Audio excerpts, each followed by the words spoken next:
Di video-video pendek ini kan orang bisa langsung lihat tuh hal-hal yang menurut dia, oh ini menarik, Jod, ini enggak, Jod, gitu kan. Oh ini menarik, lihat dulu. Mungkin zaman kita modern. Tapi sayangnya, eh, katakanlah sistem tubuh kita itu sebetulnya tidak modern-modern amat. Dan dari dulu sampai sekarang sama. Iya. Sistemnya yang bergerak itu aja. Para pembuat konten ini lebih aware dengan sistem-sistem yang kalau kita sebut dengan reptilian brain.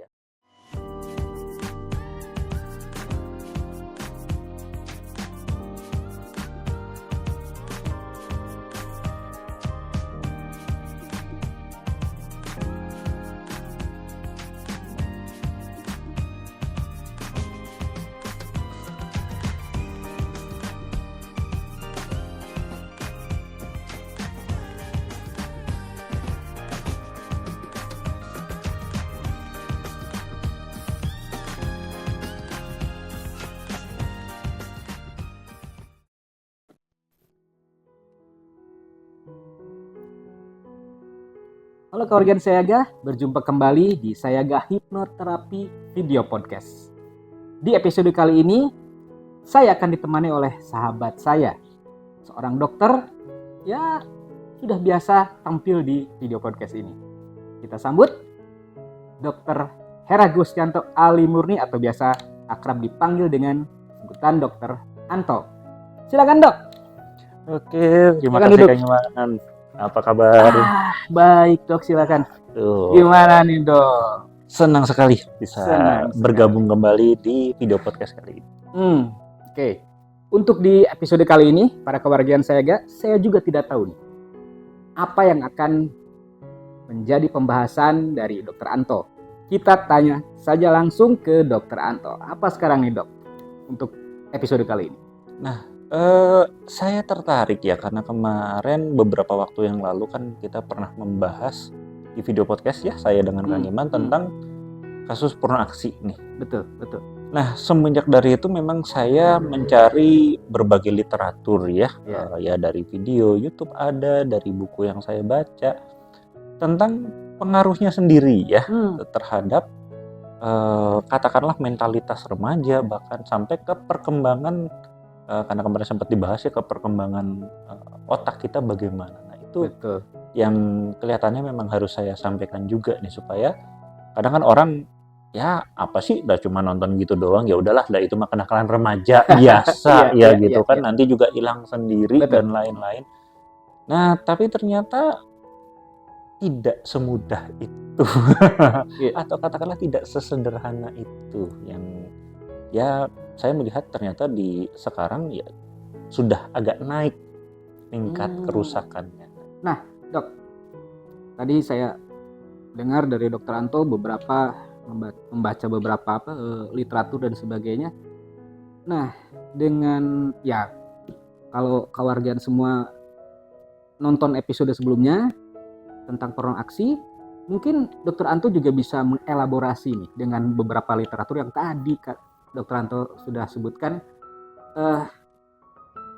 Di bagian mana nih yang akan dibahas nih dari porno aksi ini? Ya, jadi untuk kali ini saya akan berbagi tentang efeknya terhadap otak kita dan pada akhirnya perkembangan mentalitas dari seseorang yang ya dalam tanda kutip ya mungkin terlalu banyak akhirnya menonton karena kan memang yang kita khawatirkan sekarang kan kalau dulu ya katakanlah ya kalau kita bicara sejarawan gitu kan zaman saya dulu zaman saya dulu kan masih ada masa-masa di mana kita sulit mendapatkan konten seperti itu kan harus punya kartu kredit kemudian harus beli dalam bentuk CD segala macam ya bahkan mungkin yang paling agak umum gitu kan yang mungkin bisa diakses masyarakat umum ya dari majalah gitu kan dan itu juga ya mungkin masih banyak lah kadang-kadang batasan-batasan gitu kan tapi sekarang kan luar biasa sekali ya kemajuan zaman ini membawa berbagai informasi ini bertebaran dengan sangat cepat gitu kan mulai dari Ya tentu saja yang positif ada, tentu saja kita harus sadar itu. Tapi sayangnya ya yang negatif juga ikut-ikutan. Gitu. Nah, lalu apa nih gitu kan dampaknya terhadap ya tadi orang-orang yang pada akhirnya mendapatkan too much terlalu banyak informasi ini. Nah, itu yang mau saya bahas saat ini. Oke. Tadi ini luar biasa ya. Tadi Dr. Anto mengatakan bahwa perkembangan otak ya dengan perkembangan zaman saat ini, anak-anak dengan begitu mudah mendapatkan akses di handphone atau mobile phone ya, di fokus saja sudah tidak, ya kan, tinggal scroll, anak-anak akhirnya tidak memiliki fokus yang luar biasa baik gitu ya. Nah, sekarang ditambah lagi dengan tadi Dr. Anto mengatakan bahwa efek dari porno aksi ke perkembangan otak. Ini menarik, Dok. Seperti apa sih? Oke. Nah, jadi menyambung tadi ya, Kang Iman kan sudah sebutkan ya bahwa anak sekarang akhirnya suka scrolling. Betul. Istilahnya kan begitu ya. Iya, scrolling gitu kan. Dan makin lama.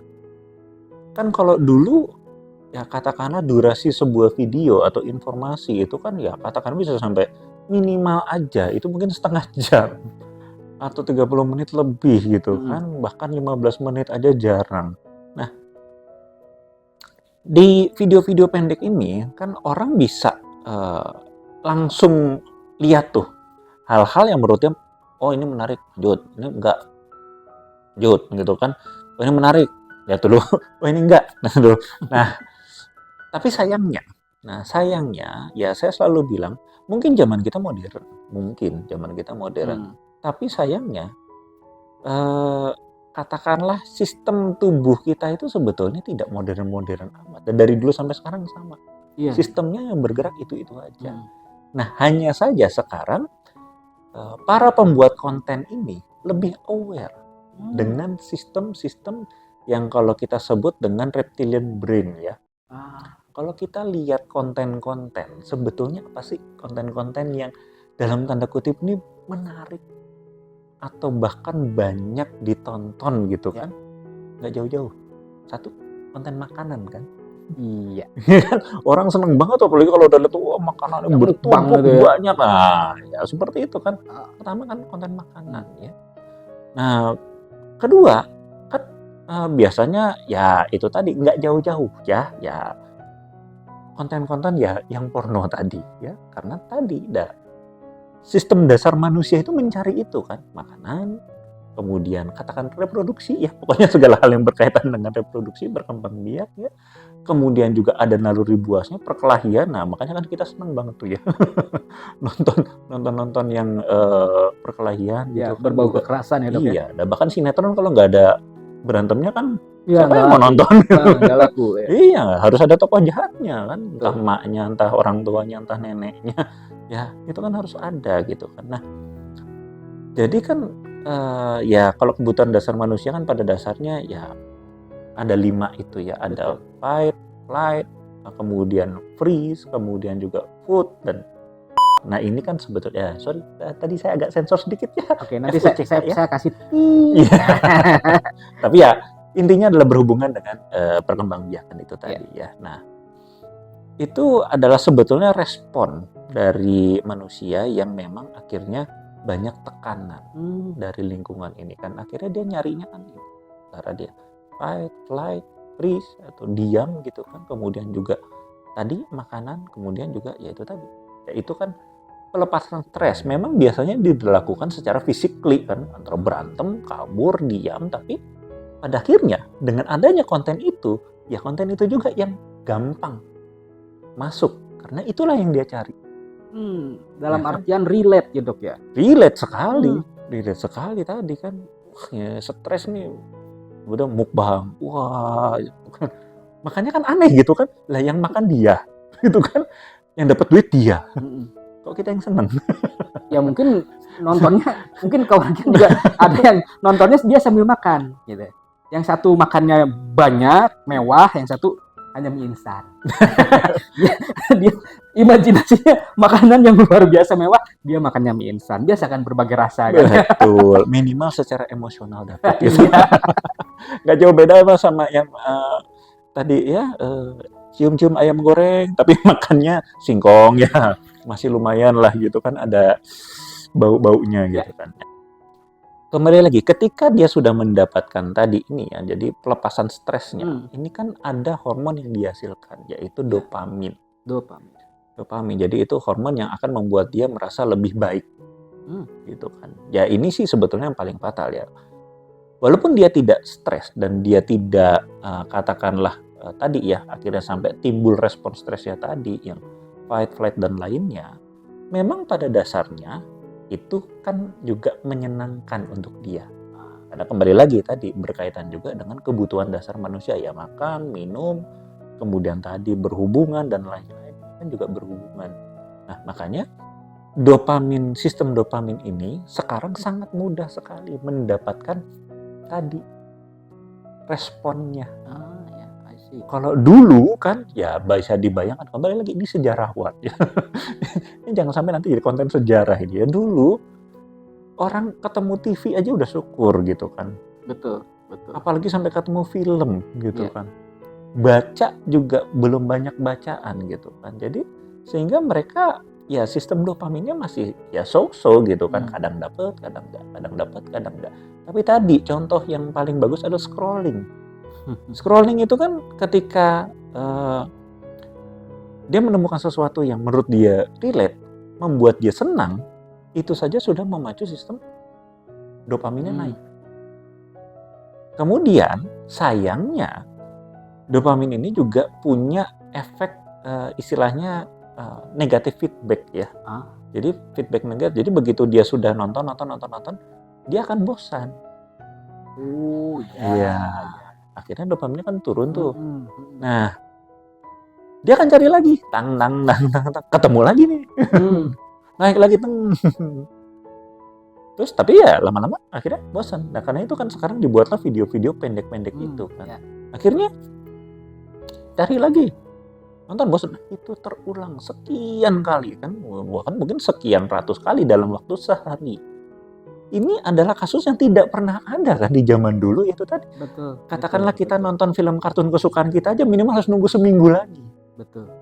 Baru kita dapat dopamin itu lagi kan. Wah, udah gitu cuma setengah jam ceritanya nanggung.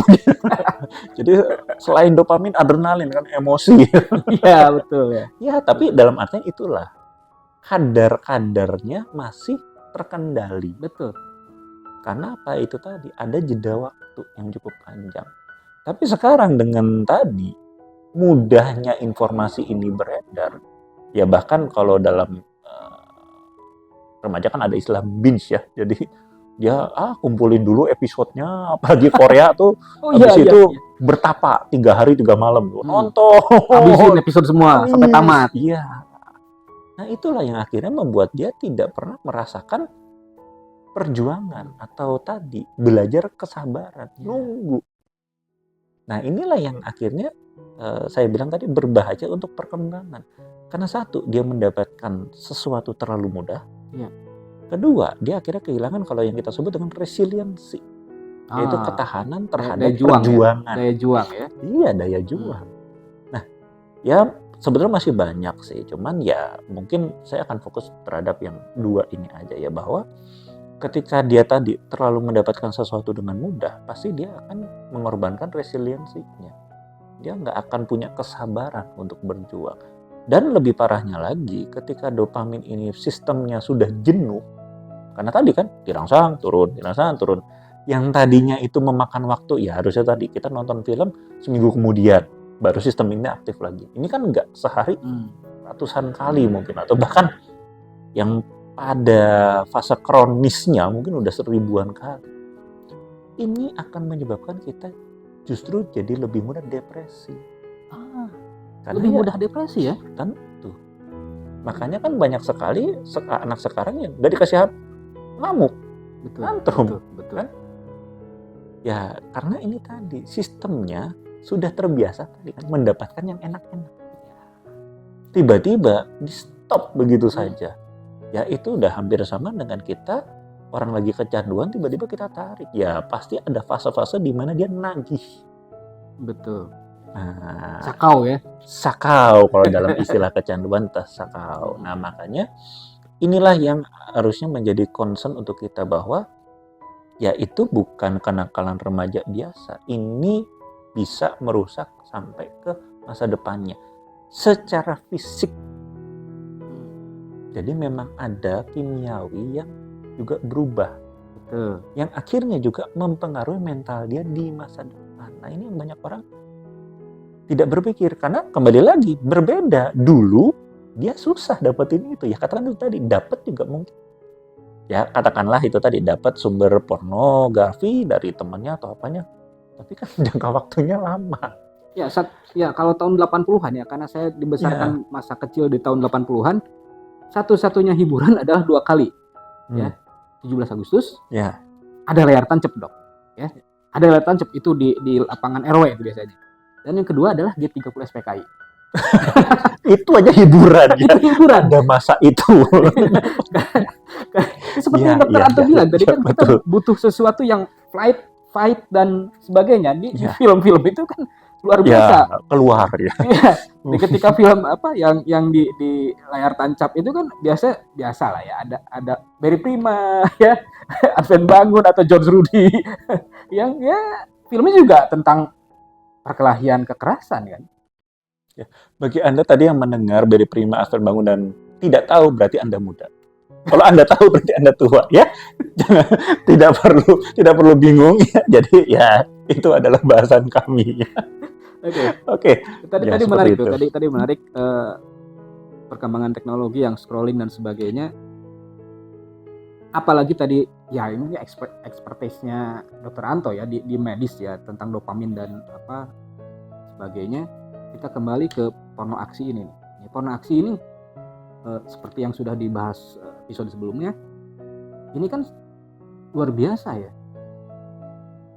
Nah, hubungan dengan hormon-hormon tertentu itu apakah memang sangat berpengaruh luar biasa pada perkembangan otak manusia? Oke. Ya, jadi seperti tadi yang saya bilang, banyak orang berpikir bahwa ya ini mungkin hanya masalah mental atau bahkan emosional. Banyak orang lupa bahwa mental, kalau dalam saya, karena saya juga menggagas gerakan health coach ya. Betul. Fisik, pikiran, ataupun emosional. Ini kan sebetulnya saya masih masukkan dalam satu kategori, yaitu memang physically. Hormon Anda mempengaruhi mental Anda. Itu tadi dopamin membuat Anda senang. Ini tidak bisa, tanpa dopamin Anda sulit untuk senang ya, kan ada 4 hormon ya itu tadi dopamin, serotonin, kemudian oksitosin ya. Nah ini kan juga banyak orang lupa bahwa inilah perubahan-perubahan secara kimiawi yang terjadi dalam tubuh ketika kita merasa senang, sedih dan lain-lain. Nah ini kan berarti sebetulnya sudah terjadi perubahan secara fisik yang orang melihat ya.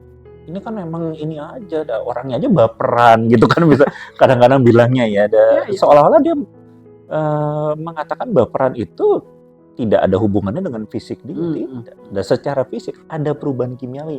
Makanya di psikiater ada obat yang diberikan ke orang sakit jiwa kan. Ya kalau tidak ada kimiawi, lah ini obat apa isinya kan? Ya siapa tahu, mungkin pikiran banyak orang itu obat isinya apa. Justru obat itu ada karena memang dalam kedokteran tadi meneliti bahwa emosi itu ada peran kimiawi tubuhnya. Tadi ada hormon ya, bahkan kan di psikologi sendiri ya kan, yang dulu membagi manusia jadi koleris, sanguinis, kan, flegmatis, itu kan dia melihat karena ada kandungan-kandungan kimiawi ini yang berbeda pada setiap orang, sehingga dia membagi orang berdasarkan kimiawi tersebut. Nah, ini yang kadang-kadang itu tadi di reaksi ini sudah merubah orang secara fisik karena apa tadi? Dari intensitasnya sudah jauh berbeda dibandingkan yang dulu. Nah, seperti itu. Nah, ini yang tadi Kang Iman tanyakan. Ya.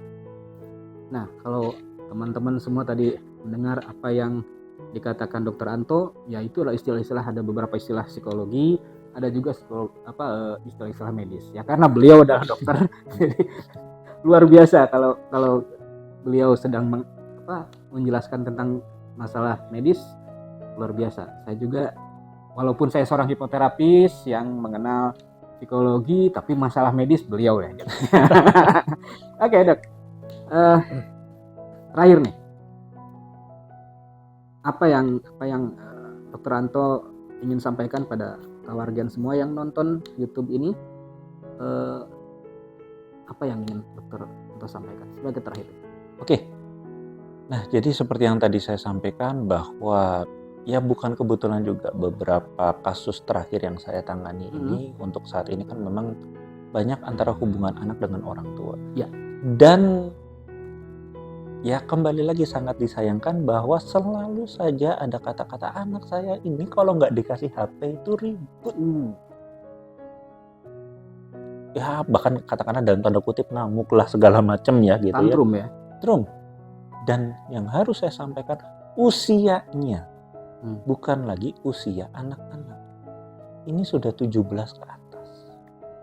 Dimana saya selalu bilang usia 17 saja buat saya itu harusnya sudah usia di mana orang tua siap melepaskan, anak siap untuk dilepaskan. Ya. Tapi pada masa-masa ini menjadi terhambat, ya kan? Harusnya ya kembali lagi zaman kita dulu ya, sejarawan lagi. Zaman kita dulu ya bahkan mungkin di bawah 17 kita sudah harus siap. Betul. Untuk berhadapan dengan dunia luar. Betul. Ini justru dengan fasilitas yang semakin ya kayaknya sekarang ya kalau yang ini saya syukuri sih banyak orang tua yang sudah bisa memfasilitasi anaknya dengan lebih baik ya. Tapi ya itu tadi, kenapa kok dengan fasilitas yang lebih baik, dengan teknologi yang lebih maju, dengan sumber informasi yang jauh luar biasa bisa terjangkau, ini kok malah terhambat? Nah, itu tadi. Karena banyak orang tua yang justru kehilangan konektivitas juga dengan anak. Ya. Banyak bahkan orang tua yang bilang, zaman sekarang mah udah nggak butuh orang tua, itu tadi anak kasih HP anteng. Bahkan dari bayi kan, oh bayi rewel, ya tontonin. Bisa diam. Nah, ini bagi saya justru sangat kebalik. Justru dengan banyaknya informasi yang beredar di luar sana yang bisa dengan mudah dia dapatkan, dia justru butuh seorang, ya katakanlah seorang teman, seorang panutan untuk berdiskusi. Ya. Jadi ketika informasi ini sudah banyak dia dapatkan, kan dia harus cerna nih.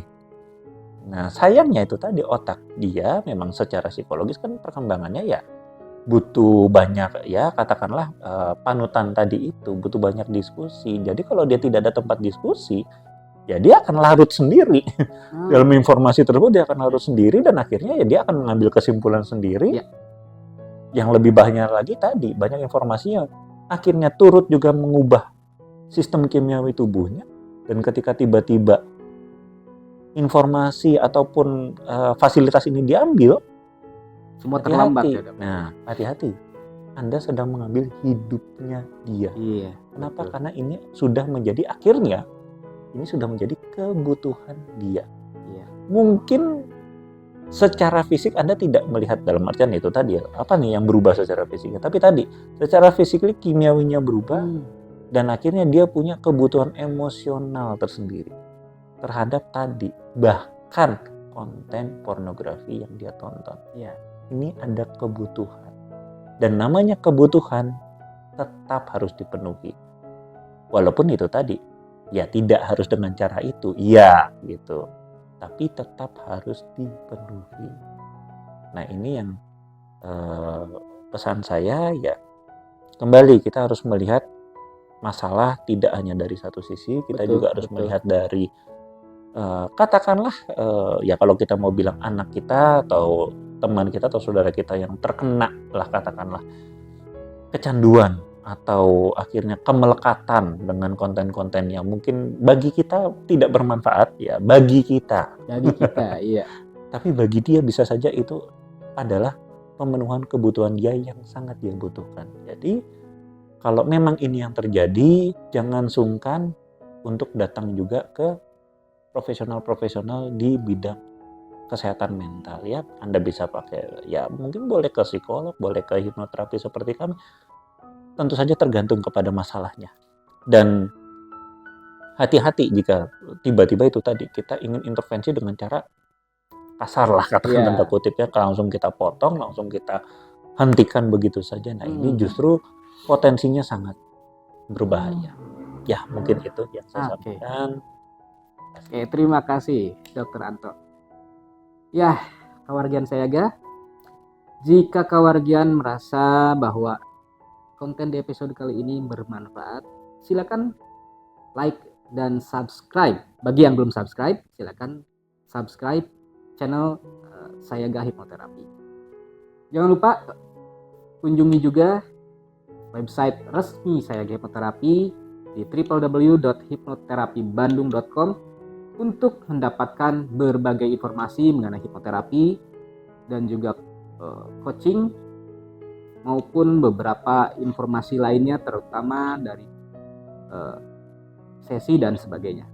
Baik, saya Iman Mulia Santosa dan juga Dr. Anto pamit undur. Semoga hari Anda menyenangkan. Salam.